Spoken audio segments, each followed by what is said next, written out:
روایت لکھی ہے دیلمی کے حوالے سے، فرمایا کہ ایک انسان کی موت کا وقت جب آتا ہے اور فرشتہ اس کی روح قبض کرنے کے لیے جب آتا ہے اور وہاں یا تو مرنے والا خود یاسین پڑھ رہا ہے یا کوئی وہاں بیٹھا ہوا یاسین پڑھ رہا ہے، تو ملک الموت واپس اللہ کے پاس جاتا ہے اور یہ کہتا ہے کہ اللہ وہاں یاسین کی تلاوت ہو رہی ہے، تو یاسین کے جتنے فرشتے تو نے پیدا کیے ہیں وہ سارے فرشتے اس مرنے والے کے پاس موجود ہیں، میں اس کی روح کیسے قبض کروں؟ اس کی روح کو میں کیسے قبض کروں؟ وہاں تو سارے فرشتے موجود ہیں۔ تو حدیث شریف میں جناب رسول اللہ صلی اللہ علیہ وسلم نے فرمایا کہ اللہ جنت کا داروغہ، جو جنت کے اندر اللہ تعالیٰ نے بنایا ہے سیکیورٹی گارڈ، اس کا نام رضوان ہے۔ یہ رضوان کو اللہ بھیجتا ہے اس مرنے والے کے پاس اور اس کو جنت کے نظائر بتاتا ہے کہ یہ تیرے لیے تیار ہے، یہ باغ ہے، یہ مکان ہے، یہ چیزیں اللہ نے تیار کر رکھی، اور اخیر میں وہ جملہ کہتا ہے اللہ تیرا منتظر ہے، چل جلدی تو۔ جب یہ جملہ کہا جاتا ہے کہ اللہ تیرے انتظار میں ہے، وہ اپنی روح چھوڑ دیتا ہے۔ یہ یاسین شریف کی برکت ہے۔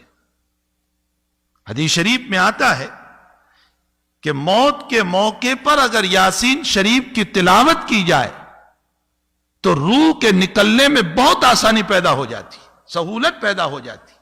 اس کی وجہ یہی روایت ہے کہ اس موقع پر فرشتے کی آمد پر رضوان کی آمد ہوتی ہے اور اس کو جنت کی بشارتیں سنائی جاتی ہے، جنت دکھائی جاتی ہے، جس کے نتیجے میں وہ تیار ہو جاتا ہے آخرت کی طرف اور وہ رغبت کرتا ہے آخرت کی طرف۔ تو سورہ یاسین شریف کتنی اہم سورت ہے۔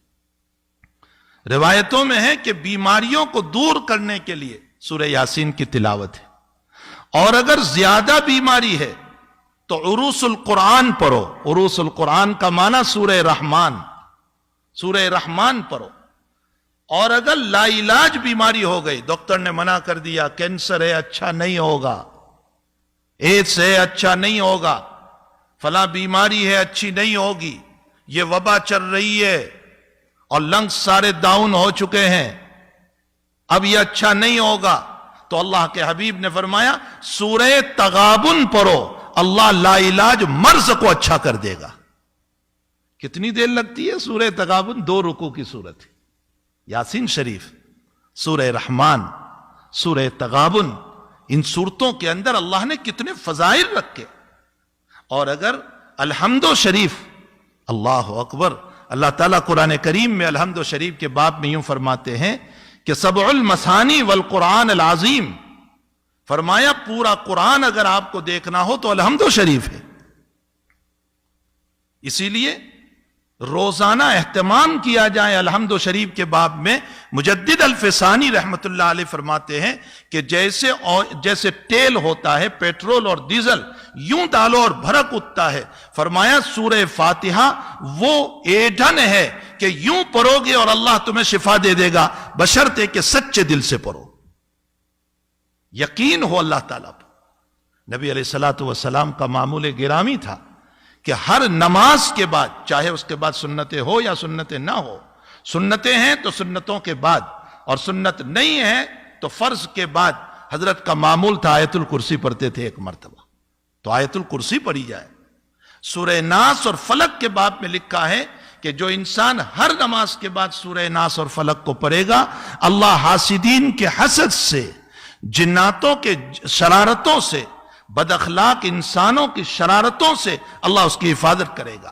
یہ نہیں کہ شرارت دور ہوگی، شرارت تو ہوتی رہتی ہے، لیکن اللہ شرارتوں سے حفاظت کرے گا، اس کو یہ فیک نہیں ہونے دے گا۔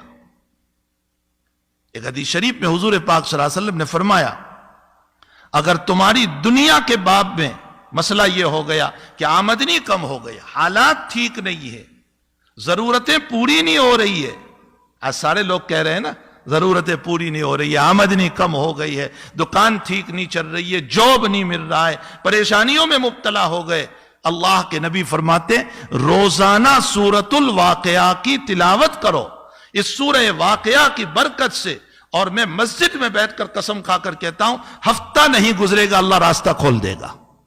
سورہ واقعہ کی تلاوت کرو, اللہ راستوں کو کھولے گا. جگہ جگہ جگہ جگہ ہمارے پاس علاج موجود ہے اور ہم صرف چلا رہے ہیں کہ یہ ہو گیا, وہ ہو گیا, فلاں ہو گیا, بیماریاں ہیں, مصائب ہے, حالات ہیں. جبکہ اللہ تعالیٰ نے اس آگ کو بجھانے کی اور ان بیماریوں کو رفع کرنے کے لیے ہمیں قرآن کریم دیا ہے. ہمیں چاہیے کہ اس عظیم المرتبت قرآن کی روزانہ تلاوت کریں. کم سے کم 1 مرتبہ یاسین شریف روزانہ پڑھنا چاہیے, کم سے کم. اور سورہ کہف کے باب میں ہے, حضور پاک صلی اللہ علیہ وسلم نے فرمایا جو انسان سورہ کہف کی تلاوت کرے گا اللہ دجالی فتنوں سے محفوظ رکھے گا اس کو. اگر دجال آ گیا تو دجالی فتنوں سے محفوظ رکھے گا. چلو آپ کہو گے ہمارے وقت میں دجال کہاں, ارے وہ بڑا دجال نہیں, چھوٹے دجال تو ہیں دنیا میں بہت سارے, جو فتین لوگ ہیں, فتنہ کرتے رہتے ہیں, لوگوں کو جو ہیں پریشان کرتے رہتے ہیں, حالات میں ڈالتے رہتے ہیں. یہ چھوٹے دجال کا معنی کیا ہے؟ فریب دینا, دھوکہ دینا. یہ لوگ آج تو موجود ہیں. اور ایک